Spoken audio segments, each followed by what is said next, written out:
Well, blessings all around, everybody. Welcome to Ignite Humanity Live. I'm your host, Lady JB Owen, and I'm super happy to be here despite having a little bit of a sore throat. I hope it's okay with all of you that I sound a little raspy today. And, it was interesting because there was a part of me this morning when I wasn't feeling well and I had been sick all night and I had the shakes and the fever. Maybe I don't need to show up. Maybe I could just call it in. Maybe I could just be unwell today until I realized how you do one thing is how you do everything. And if I didn't show up today, I might miss exactly the person that needs to hear our message today. I have a fantastic guest who I absolutely adore, and I know this is going to be a fantastic episode. And so, of course, I'm showing up to show each and every one of you that how you do one thing is how you do everything. And if you really want to grow and make an impact and do something that is pushing you beyond your limits, you got to push beyond your limits. And so please forgive me today if there's a little bit of coughing and a little bit of a sore throat, but I'm here for you. I'm here to share with you ways that we can ignite humanity all over the planet. Things are unfolding. And the truth is, each and every one of us have the power, the ability, the capabilities to make a huge impact in our lives and the lives of others. We can create a ripple effect. And I believe we do that by sharing our authentic selves, by truly being real, by breaking down those walls and that pretension, just like me telling you I'm not doing so great today physically, but I'm here in spirit 100% because today is Tuesday and it's all about awakening. How can we awaken? How can we awaken to new ideas, new principles, new concepts? How can something be told to us? How can something be shared that just moves things in a slightly different minutia that causes this massive ripple effect? And I know that there's this great analogy of a boat leaving New York Harbor headed to England, but it gets off course by 1 degree and it ends up in Morocco. So this over time being on a new trajectory can create a huge change in the outcome. And that's what we want to do on the show is we want to give you things to inspire you to make that tiny little pivot, that tiny little shift in your energy, shift in your ideas, so that over time there's this huge, massive ripple effect. And the ripple effect is what is going to ignite humanity.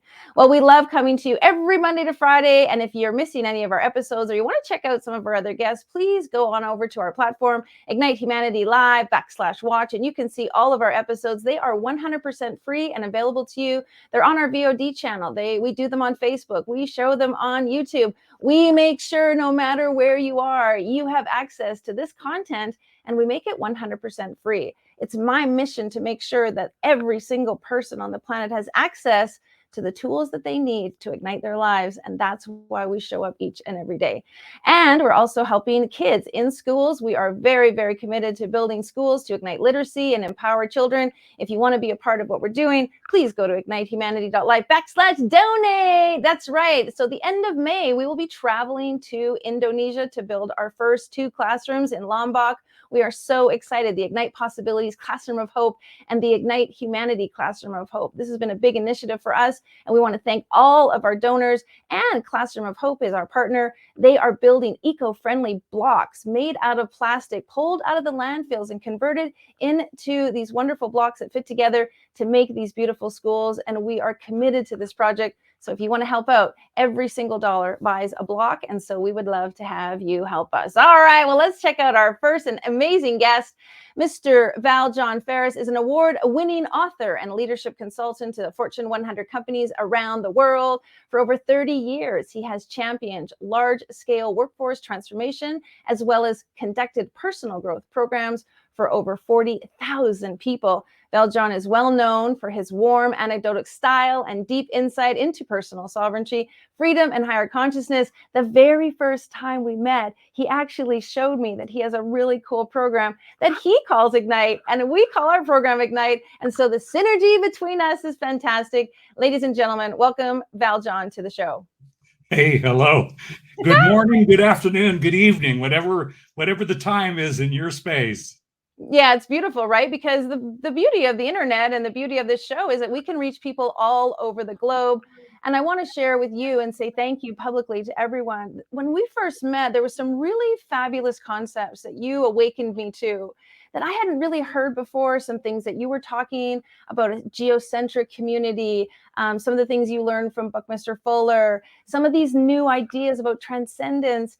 I was like, wow, I was so touched and inspired by you. And I just want to say thank you because you've awakened me in many, many ways. And I know you're going to do great things for our guests. Well, that's great. Well, you're a mirror for me as well, JV. So I'm privileged to be here and looking forward to our short chat and leaving people with something of value, something that they can tangibly use and really look for within themselves. So I'm excited about our conversation, and let's see where it goes. Thank you. Well, let's dive in. What is a concept that you feel that really humanity needs to start grappling with or embracing or pulling forward so that we can have this better world, better future that we're all really aspiring for? Sure. I like your story about Morocco, and I I have been there, and it's a beautiful place.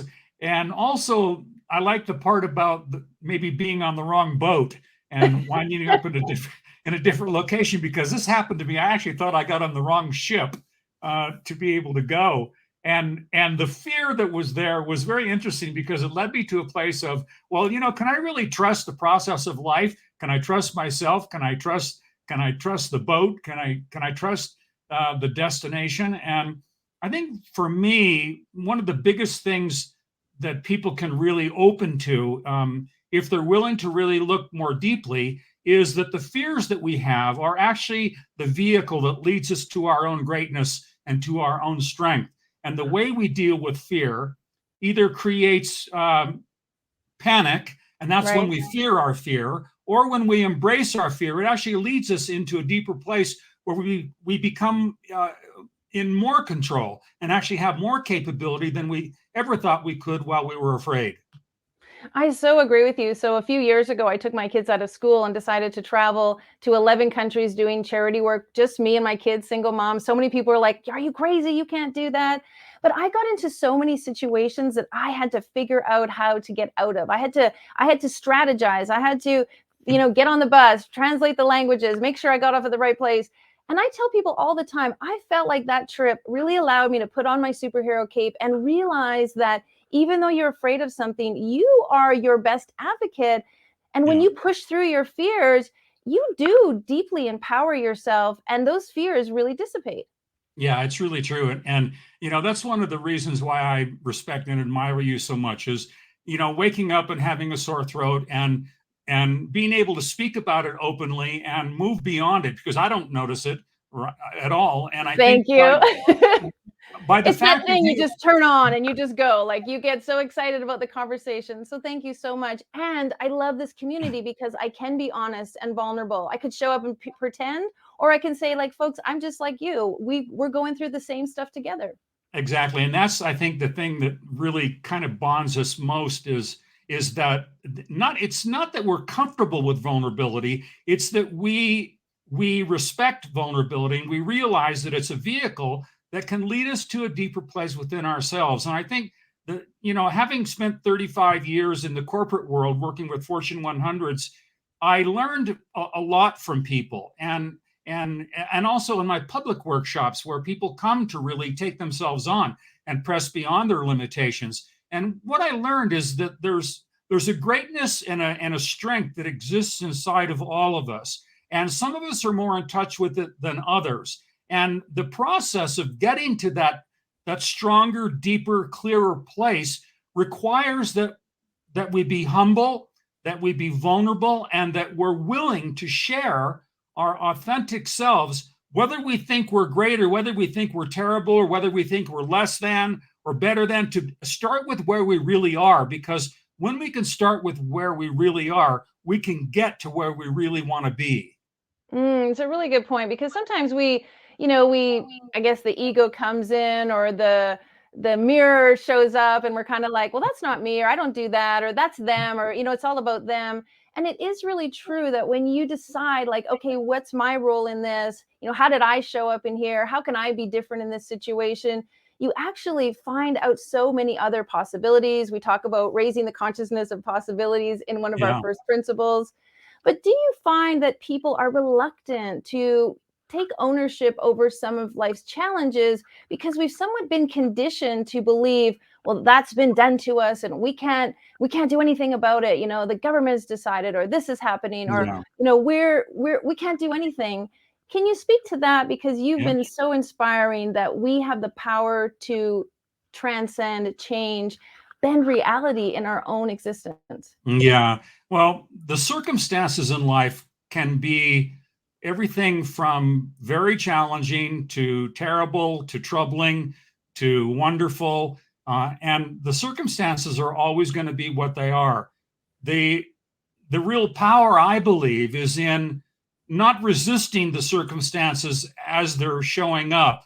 That when we fight against what's happening or we make negative conclusions about what's happening, this is where we actually disempower ourselves. So the key, I think, is very simple. It's to be our own best friend, especially when the circumstances are most challenging or most troubling. And it's probably one of the biggest things I think people have trouble with is they're really good at being friends with others, but in terms of being their own best friend, there's some shortcomings.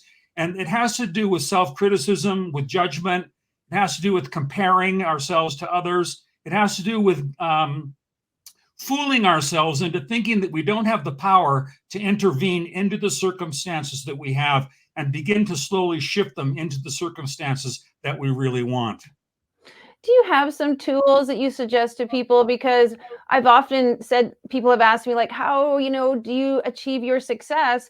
And I say, I'm just like everyone else. I have the negative voice, I have the naysayer, but I just turn that switch down. Like, I just turn that volume switch down and turn over up this other one that says, go try, make an effort, uncover, discover, be a good student. You and I talked about being a good student of life. Do you Yeah. have some tools for the people who are like, Val Jon, how do I do that? Yeah, well, I think that you just answered part of it is being a good student.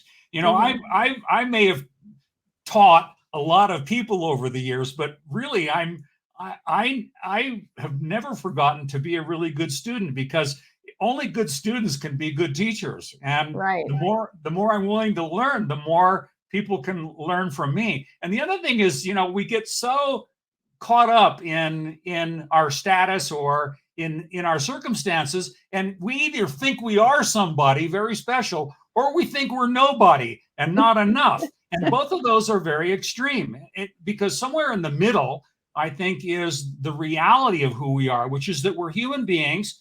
We have good points, we have bad points, we have strengths, we have weaknesses.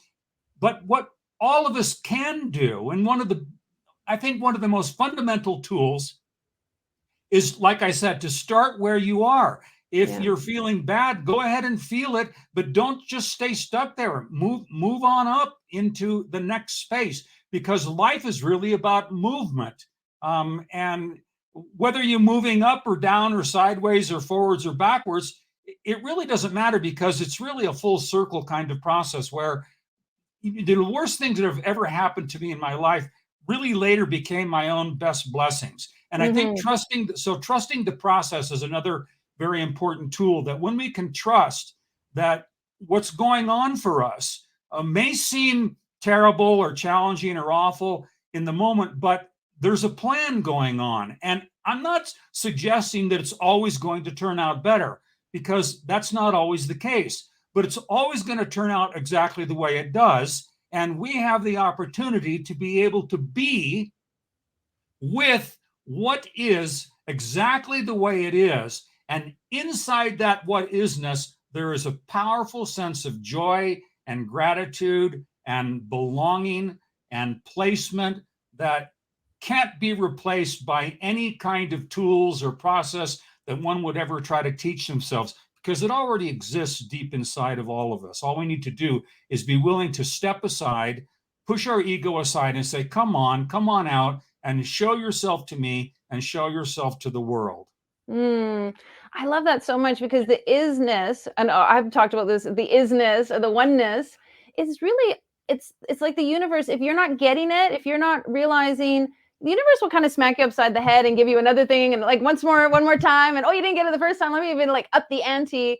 I love to call those ignite moments. I love to refer to those as this ignition point that you're right. In the moment, it doesn't seem so great, but over time, when you can look back on it in hindsight, you can really notice, like, I'm so glad that happened, because stagnation never works for any living organism. There's nothing that needs to be stagnant. And we sometimes as humans aspire for this end point.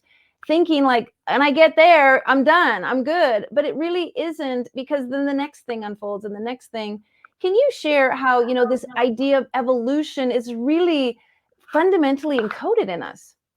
Yeah, well, I'd like to share by actually sharing an Ignite moment if I could. Yes, yes, yes, Okay. and yes. All right, I'm gonna do a quick version because we have a short amount of time. But I think the biggest thing for me about this whole process is how humble can I be when I want to be arrogant? How vulnerable can I be when I want to be defended? How loving can I be when I want to be resentful? How happy can I be when I'm sad? And a number of years ago, I did a mountain climb where a lot of these questions got brought up for me. And it was a climb of a 14,000 foot mountain. And it was an ice climb. And this is a very dangerous climb. And there were 33 of us who got together and practiced for months and months and months, because the danger of this climb was immense, because there's crevasses and fissures and all kinds of deadly things that can happen when you have ice crampons, these little pokey things on the bottom of your boots, and you're climbing up where you can't see. You're in a blizzard kind of situation. We were up at 11,000 feet, and I was a pretty good climber, and I was well familiar with all of my equipment. But we had just traversed above a huge fissure, crevasse, a crack in the ice. You could look down and see blackness down at the bottom of the white. That's how deep it was. And we had just traversed, and we're zigzagging up above, probably 100 feet or so above the crevasse. And the ice crampon, the pokey tool on the bottom of my left foot popped loose, and I lost my footing, and I flipped upside down, and I started sliding down towards the crevasse. And it was white terror, and I was going to die. And I remember my life fleeting before my eyes. I couldn't stop with my ice axe. I was going so quick. It was hard, solid ice, and it was white terror.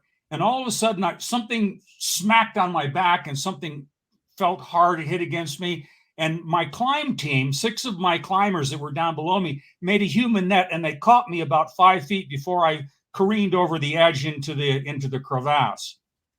I remember being stunned, laying there, looking up, and seeing these faces looking down at me. And most of the guys had beards and goggles, so they looked like they were from another planet. But they were a godsend to me because they had just saved my life. But the thing that was very interesting, JB, was I was talking about vulnerability and humility. Well, I've been a rugged individual in my life, and I'm really good at being able to give contributions and service to other people. But when it comes to making a contribution to me, it's not always the easiest thing in the world. But in this moment, these guys saved my life. And I remember fidgeting around and trying to stand up. And they were saying, okay, VJ, just relax. Let us take care of you. We can put your gear back on and everything's gonna be fine. I said, oh, and you know what I said? I said, thanks, guys. I can take it from here. So this is here's that rugged individual I was telling you about, right? This ego that gets in the way, who wants to be the strong one. And and I kept fidgeting around. And finally, my climbing buddy, Hank, said, Val Jon, if you keep trying to do this yourself, you're going to push us all over the edge and you're going to kill us all. Mm. And that cracked me open. It was like solid ice cracked wide open, and my vulnerability opened, my defendedness cracked open.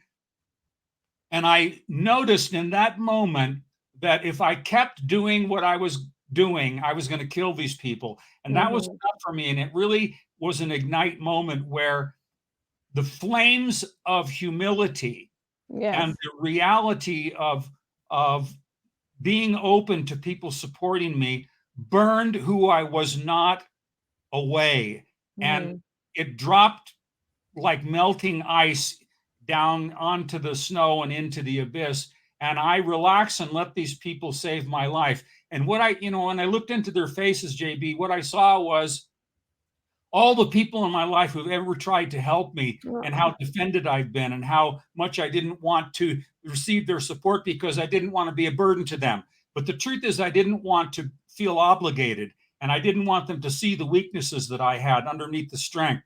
And and I realized how much I've ripped people off of being able to make contributions to me, and particularly this group of people who risk their own lives to save mine. And could I be this arrogant to not let them have that experience? And that's what really ignited me in that moment. It changed my entire life.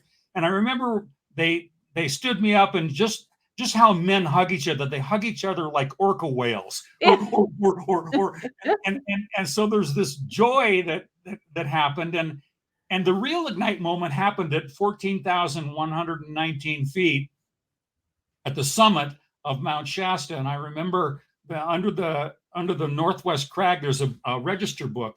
In all great mountains, there's a book where climbers can make dedications. And I remember the ceremony of the book going around. I remember opening the book after this climb, standing at the summit there, and I read a quote from a young climber, and this was years ago that he had climbed the mountain, and it went something like this. I'll paraphrase it. He said, "Father, today I'm standing at the top of Mount Shasta, and it's because of your love and your support and your courage that I was able to climb this mountain today.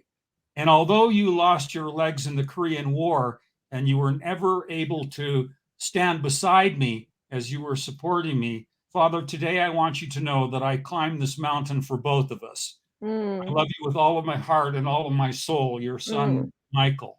And I remember closing the book and standing up, looking over the edge of the earth.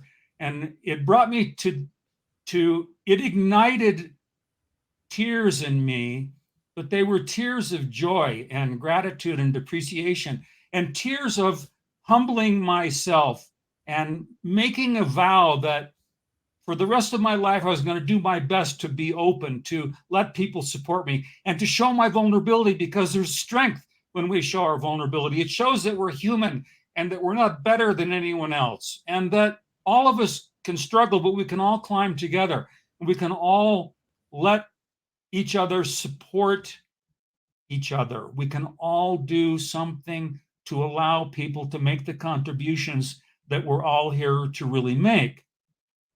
And so I think that was one of many ignite moments of my life, and it touched me deeply, and I hope it touched you and our I audience. love it. What a great story. And but I also want to say that I was there with you. Like, you took me right there. I felt it. If it did touch you, though, it's not that I told a great story. It's that greatness exists inside of you. That if you're touched, it means that you have that vulnerability. You have that courage and that strength, and you don't have to climb a mountain or almost die like I did in order to have an ignite moment. It could be something as simple as going to your loved one and say, I'm sorry for being so stubborn or so arrogant, or looking in the mirror and saying, I'm sorry for questioning myself, and I'm going to be my own best friend again, and getting yourself back on the boat to Morocco. And that is the power of an ignite moment, because we can layer in our own experiences. You can tell the story. And what I love is also ignite moments are instantaneous. It's like flicking a switch. It's not necessarily this slow, gradual burn. It's like you, in that moment, you're like, I was doing it this way, and I'm going to do it this way going forward from now on. So powerful. Beautiful story. Fantastic. I love it. Love it. Love it. Love it. Well, the good news is we're going to talk to you again later in the week. But folks, if you want to know more about what Val Jon is doing, you can find out. He has some incredible programs, incredible trainer, does some wonderful things in Mexico, and is really an inspiring individual to be around, as you can tell. Val Jon, thank you so much for being on Ignite Humanity Live, and I'll let our guests know about you sharing on our other show, Legacy Lounge. Thanks so much for being here. I'll see you on Thursday. Okay, beautiful. Thank you so much. Blessings. So that's the power of an ignite moment. Just that sharing, that wonderful story, that 8-minute story that Val Jon shared, I hope transformed you, especially those men out there who feel like you can't have help, or you don't need to ask for support, or you need to brush it off when somebody saves your life. It's so important to be a good student for yourself. Help yourself to recognize that there are people there for you. You want to trust the process. Be happy when you're feeling sad. Be humble when you're feeling arrogant. There were so many great tidbits in Val Jon's story. And the exciting thing is he is one of our legends. That's right. On Thursday nights at 7 p.m. Eastern, we do another show called the Legacy Lounge. And this is where I bring my legends and the people who are creating legacy onto a show and really showcase the idea of legacy. We all have to be building a legacy so that we can support humanity as we go forward. And so Val Jon's going to be on our Thursday night show. If you want to check out the legacylounge.life, you could get a backstage pass to that very important program and be a part of what we're doing and see more, hear more, and learn more from Val Jon, because he has some great stuff to share. All right, well, we love being at Ignite Humanity Live, and we want you to always hang out and see what we're up to. So go to our website, ignitehumanity.live, and see the book series that we're doing, the movie, the docu-series, our incredible donations and schools that we're building. And I'd love to invite you to check out our magazine. That's right, we are taking these interviews and we are transforming them into a beautiful video magazine. So this is something really cool, a digital magazine that has an incredible article based on our episode, and then the video of the episode is embedded into the magazine. So you can go to ignitehumanity.life/library and get a copy of the Ignite Humanity magazine. Again, all free to you. And why are we doing it? Well, because here's the thing. We've been blessed. So many of us have been blessed. I feel blessed. I feel very, very gracious for all the people that I get to meet and the incredible stories that I get to be a part of. And I feel like it's my duty to share those stories with you, so that that ICE story or something you heard yesterday or another Ignite moment that somebody shared helps you realize that if he can do it, I can do it. If they can get there, I can get there also. And I want you to feel ignited in your life, because when you empower yourself, you empower somebody else, and you empower them to empower themselves. And that, folks, is going to really create this wonderful ripple effect. Well, we recently lost one of our team members, and I just want to share with you, and I want to honor Danya one more time. Danya Safar was a big part of Ignite. She has been a big contributor and a major individual in our team. She was recently taken in a fire, and we have decided to build a school in her name. So if you want to be a part of a project that really means dear to my heart and is a part of something, DanyaSafarMemorial.com, you can help us build a school. We're going to Pakistan, where Danya's parents are from, and helping building a school there for children who really, really need it. I heard some statistic, 200,000 children are not going to school in Pakistan, and that they are just looking for some help and support, education, and inspiring lives. So if you want to be a part of that, please go to that website and you can donate. And of course, if you want to be on our show and tell us your Ignite moment, please do so. Go to ignitehumanity.life/share, fill out our type form, and we could reach out to you and have you on the show, and you could be sharing your Ignite moment with so many individuals. All right, well, big hugs and kisses. I hope you enjoyed, and wherever you are in the world, show up, step up, decide that how you show up, do one thing is how you show up and do everything. What do you want to be known for? How do you want to be remembered? And put that into play every single day. All right, take care. Big blessings to you. We'll see you tomorrow. Now, more than ever, we need to come together to connect with one another.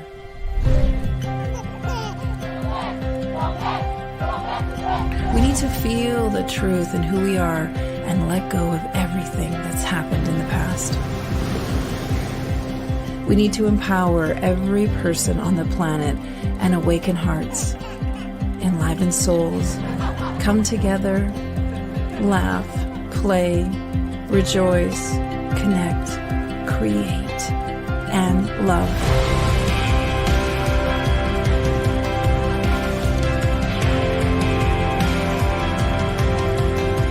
It's time to ignite humanity. We want you to be a part of something that will impact the future for everyone. We want you to tell your story, share your Ignite moment, show people who you truly are. Be a part of igniting humanity and making a difference in the world and all of our futures.